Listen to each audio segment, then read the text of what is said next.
Hey everyone! Today I'm walking you through the Airwallex verification process so you can get your global accounts approved in as little as a few days. Let's get your business verified. Step 1. Business information and documents. First, you need to prove your business is real.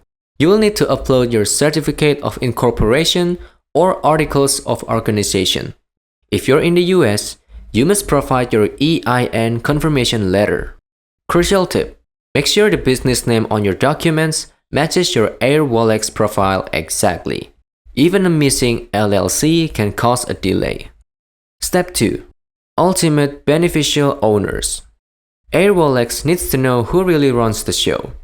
You must provide the legal name, date of birth, and present dates of ownership for anyone who owns 25% or more of the company.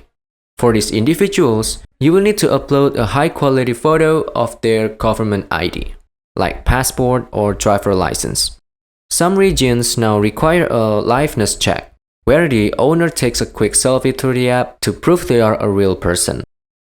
Step 3. Proof of business activity. This is where most people get hung up. Airwallex wants to see that you are an active business. You must provide a link to your live and functional website. It cannot be under construction. If you don't have a website, you can often provide a recent bank statement, which have to be less than 3 months old, or contracts, invoices from your suppliers or customers to show money is moving. Step 4. Residential address and final submit. Finally, verify the residential address of the person applying. A utility bill or bank statement in your name works best. And once everything is uploaded, hit submit.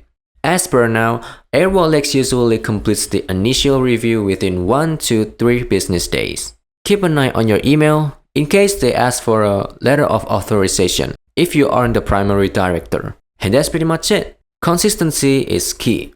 Keep your addresses and names identical across all forms, and you'll be trading globally in no time. I hope this helped you out, and I'll see you in the next one.